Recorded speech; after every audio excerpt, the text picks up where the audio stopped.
you guys say? The human race. Also online, please. Feel free to chip in. You're not part of it. Okay, what did you say? Somebody said something online. Asian. Okay, Asia. Okay, what? Any other answer? Filipino. Okay. So what's the person next to her? India. Okay. Kenyan. So that person's race is India. Good. And what's this person's race? Caribbean. Okay. And what's this person's race? No answer? So that the person has no race? Is a no race person? Asian. Asia. Okay. And this person here? Caucasian. Caucasian. Okay. And this person? Edmontonian. Okay. Edmontonian. All right. No. Thank you for chipping in. Really, the reason why I asked this question is that, just from this little sample of 5, 6 questions, we really understand that in the concept of race, people put in just about anything. They put in continents, they put in religion, they put in colors, they put in whatever they want. And usually the only reason why people tend to refer to the notion of race to box people in is so that they can draw in some sort of political or economic advantages. And usually that is to the detriment of the people that they try to frame within the context of race. So, however, the concept of race is a very, very old concept. It did not start yesterday. And you can actually find it way back, like 400 years before Christ, in some of the work by Hesiod, where he refers to humanity in terms of race. And he had the golden race, silver race, copper, and iron race. And his notion of race is not about a division of people into various races. It refers to the entire humanity at a given period in time, where everybody in that certain period in time would belong to that specific race. And currently we are part of the copper race. I'm not going to go through the detail of that. If you want, you can find the Treatise of Hesiod, or even if you just do a quick search on Google, you kind of have a brief summary of what it is about. And 400 years later, if you go back into the Bible times, you can also find out that in the Bible, there's somebody who referred to herself as a black person. And it's a woman who's talking to, I think it's King Solomon, because it's in the Song of Solomon. She talks about herself as being black, and she said, "I am black and beautiful." And King Solomon replies to her that, "Oh, you the most beautiful among women." So we can already see that even in the Bible, people also tended to refer to people's appearances to assign to them some sort of character or attribute or personalities. And for while I'm here, I just want to make it clear that the Bible actually decided that black women are the most beautiful among women. That's the Bible. That's not me. If you don't want, open your Bible. Okay? All right. Oh, so, however, the actual modern concept of race dates back into the 14th and 15th century in Europe. During that time, you actually had a larger Jewish diaspora living in Europe. And some of these converted to Christianity because a lot of them were persecuted. And to avoid persecution, they converted to Christianity. But a lot of people also just converted because, they felt that they wanted to be Christian. But those who were converted were referred to as conversos. So it was a way to saying that you're not actually Christian, you just kind of converted to Christian. It's like, I'm not going to say. So basically, in Portugal, they also had a similar movement going on. It was actually going on in most of Europe, but they had different terms that they would refer to different people. But in Portugal, the targeted population was actually the Moorish population, who was also a little bit persecuted. And a lot of them, again, they converted to Christianity. And they were referred to by Portuguese as Morisco, which was a way to say that they're actually crypto-Muslim, that they were Muslim in their herd, but they were just Christian in appearances. And this was actually one of their earlier attempts for the European population to build some sort of European solidarity. But the way they did it was by framing the non-European as others, no matter what terminology they used. So 1 century later then, the conquest of America started. So the Europeans, as they were traveling around the world, they discovered that there were a lot of resources in the America, right? Silver, gold, uranium, a lot of oil sands. And at that time, then the conquerors, they really wanted, to take these resources, to use them, to appropriate those resources. However, they realized that there were already people living on the land. So that was a moral problem for the Europeans. So they were wondering, so how do we go and take this? It's, there are already people living there. So as they were trying to find ways to go around that moral issue, one smart guy decided that the Europeans should actually label themselves as children of God with full-fledged human rights and label the rest of the world as the other. And that actually was a determination that had a lot of consequence for the rest of the humanity, even up till today. Because when you identify as children of God with full-fledged human right, the Bible says that you are given dominion over everything else on earth, what moves on the surface of earth. So at that point then they decided that since they have dominion over everything else, they could just move into the America and then use their resources. And while they were at it, they figured that there are also some other black things that work in Africa. We may also go and get them and get them to help us develop the resources. And if you want to know more about it, you can read this book by Theodore Roth, which is entitled The Conquest of America. So fast forward 1 century later, as navigation was being developed, explorers started taking scientists and all sorts of researchers with them on their trips. And as they went around the world, they realized that there were a lot of different people around the world that did not look, think, or act like them. And one of such travelers was François Bernier, who upon his return to Europe, he decided that he was going to just provide a description of the division of Earth by the different species of race which inhabit it. So he went about to publishing the first treatise about races based on the skin color, the hair texture, and various other physical appearances. And from his division then, he came up with 4 different races. And the first group was included Europeans, North Africans, Middle Eastern, South Asian, and Native American race. The second group included East Asian, Southeast Asian, Central Asian race. The third group included Sub-Saharan African race, and the fourth group included the Lap race, and I think the Lap race are the Scandinavian.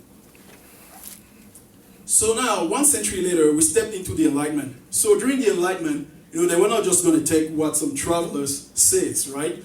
Because during the Enlightenment, it's all about philosophy and science. And one of the greatest debates during those days were whether all people have the same origin or whether there are multiple origins. And so that was the big monogenesis versus polygenesis question. And one of the proponents of the polygenesis thesis was this French philosopher called Isaac de la Perrière. And he was arguing that Adam was actually not the first human being created by God. And he was arguing that there were some people that were created before Adam, and these people were identified as the pre-Adamists. And his main argument was that if Cain, after murdering his brother Abel, was able to get a wife, that woman must have come from somewhere. So she would have probably been created by God or descended from an earlier creation. But the main difference between the first creation and the Adam creation was that the first creation wasn't given the law, so they were lawless or Gentiles. Whereas the second creation, the creation of Adam, was given the law, and by giving them the law, they made them, they give them dominion over the earth. So because we're in the Enlightenment, the other philosophers were not just going to sit there and watch. So Immanuel Kant decided to step in, and he disagrees with the previous philosopher, and he actually explains that if we're seeing all these gradations into people, it's because there are adaptation due to people migrating in an area, settling in that area, and trying to acclimatize with whatever the environmental conditions of the place are. And basically, once a population has lived very long in an area, the trait that they acquire to adapt to that area become fixed, so they don't change anymore. And at that point, they can pass those traits to their children. And when they pass those traits to their children, he called that generation like a degenerated generation. And one of the things that he takes, the example that he takes to illustrate his idea is that if you take 2 trees, for example, this is a bonsai tree, and this is another tree of the same kind. but you grow this tree in a limited environment, you know, it grows up to be such a small tree. And even if you transplant it later on outside, it's never going to be as big as this one. Whereas the same tree that's planted in different conditions grows up to be a huge tree. Like this tree is probably bigger than a house. So from his assessment then, he determined that there was an original race, which he called the root genus, and he thinks that it was probably the white brunette. And I'm talking about, you know, we're during the Enlightenment here, and it was already proven that humanity started in Africa, especially in Cameroon. No, I'm kidding. But basically, you know, he decided that the original race was the white brunette, and that she was located somewhere between the 31st and 52nd degree, which by coincidence kind of happened to include Germany as well.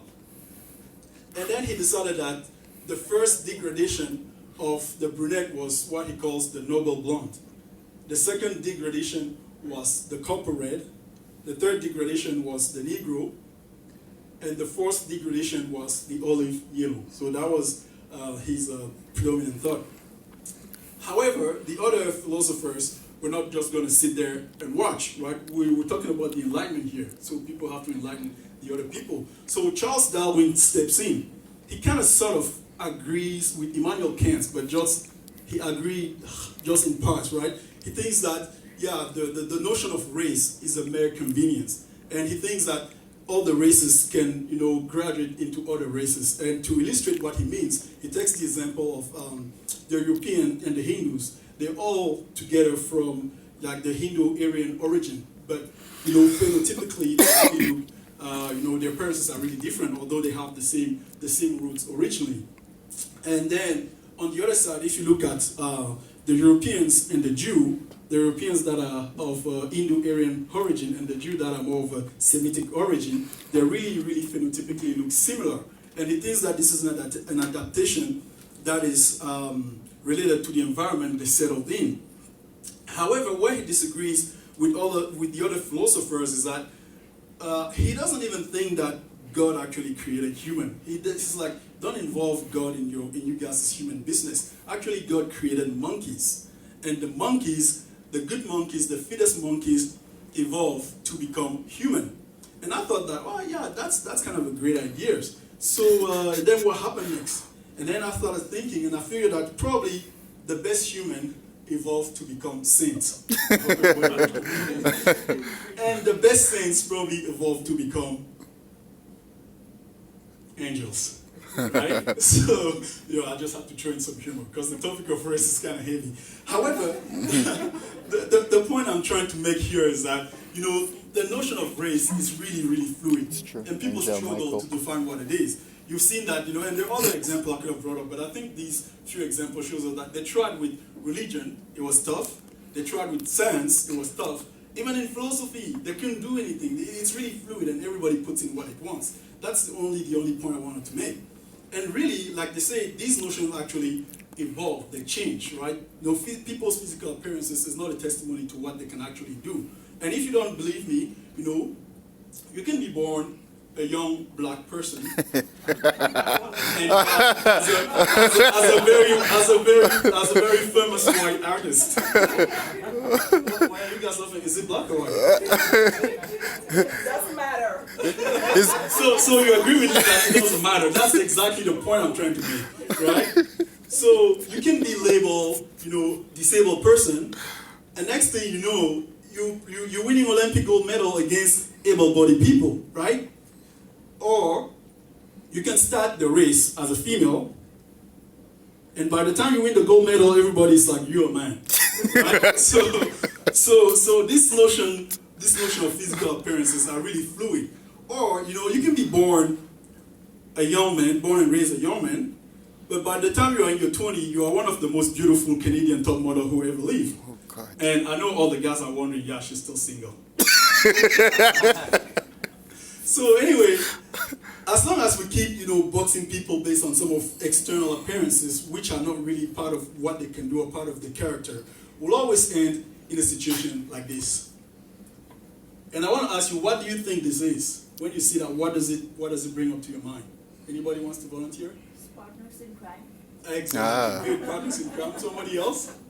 We're all connected. Exactly. So on my way here, I stopped and asked Einstein what he thought this was. And Einstein was like, this is definitely quantum entanglement, right? Like once two entities have been together for the slightest amount of time, they're linked forever, no matter how far apart they are. And then he wanted to go on and explain all these crazy quantum entanglement stuff to me. I'm like, no, I don't understand that. I better talk to somebody who can speak the same language as me. So I stopped and asked Tupac Shakur what he thought about it. And Tupac Shakur was like, you either ride with me or collide with me. It's as simple as that for me and my niggas. I'm like, what? It's like, no. We ride together, we die together, right? So, and then I asked this philosophy professor what he thinks about this whole notion of race. And it's like, the concept of race is erroneous. It had done an enormous amount of harm and no good at all.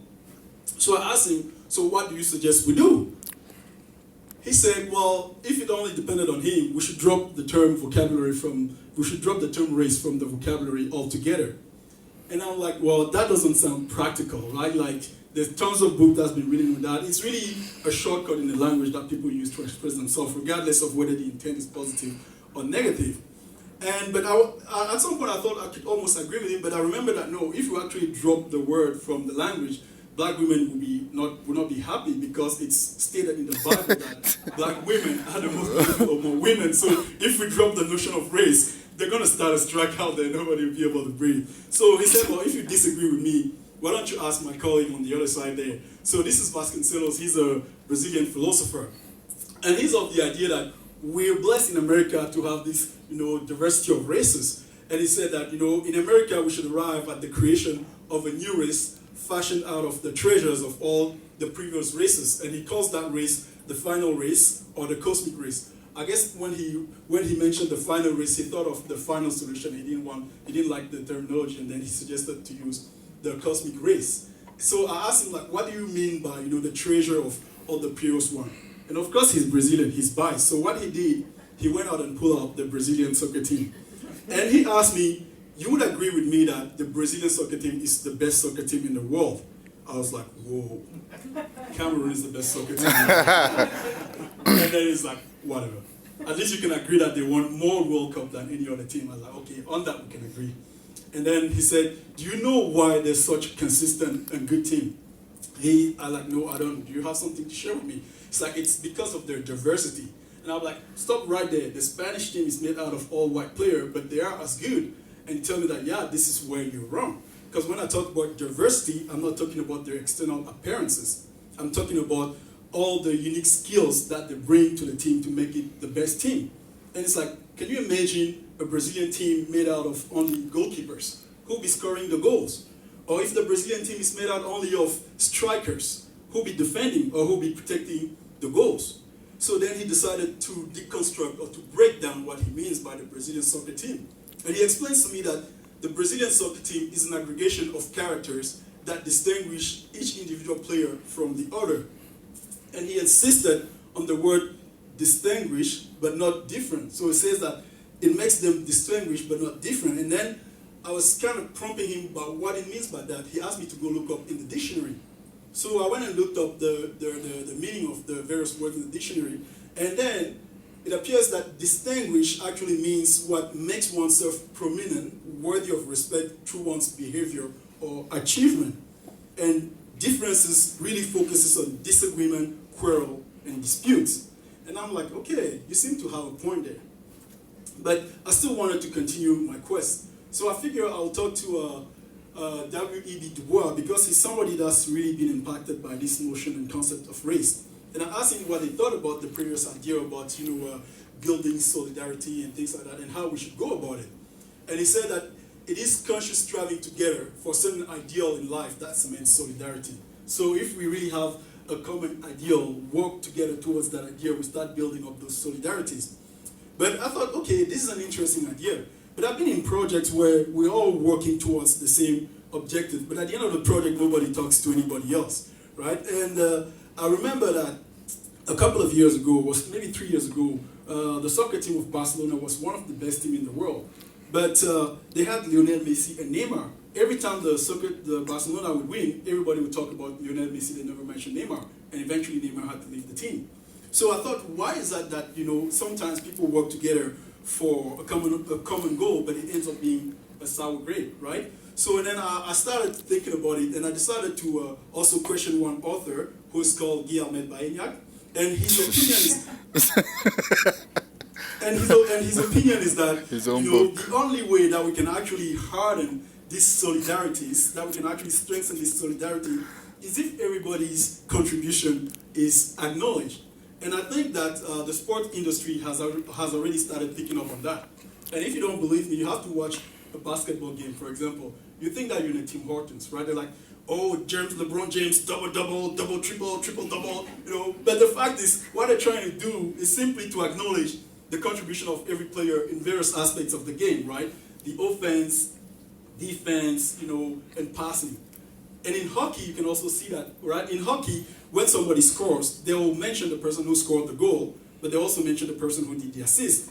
In soccer, it's even deeper, because sometimes they go all the way back to when the action started. Sometimes they'll go all the way back to the goalkeeper, and then to the defense, and so on, to the person who scored the goal. And if you're watching Manchester City especially playing, they'll actually mention all the players, right? Because all the players usually touch the ball before they score. But if you're watching Chelsea, this is the trick. If you're watching Chelsea, they never say that, because Chelsea doesn't score.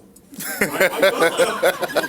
So anyway, to conclude my quest then, I decided that I was going to talk to Viktor Franklin. And just a bit of a word about Viktor Franklin.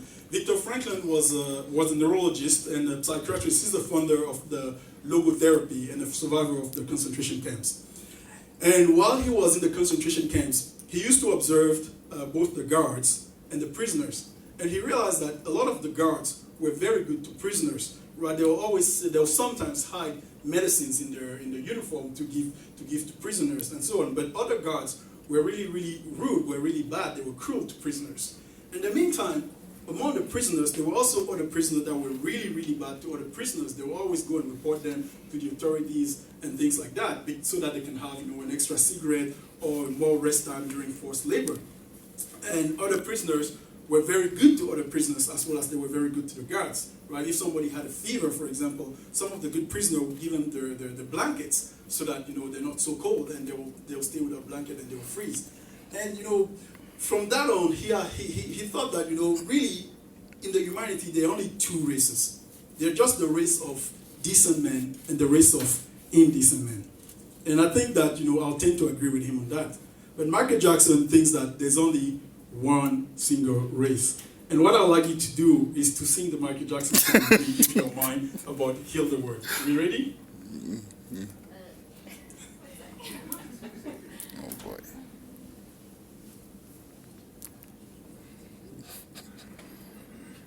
Okay, let's sing it a cappella. Do you guys want to chip in? Yes. Go. This is my last piece. Okay. Heal the world. Come on, guys. Make it a better place for you and for me and the entire human race. There are people dying. If you care enough for the living, make a better place for you and for me.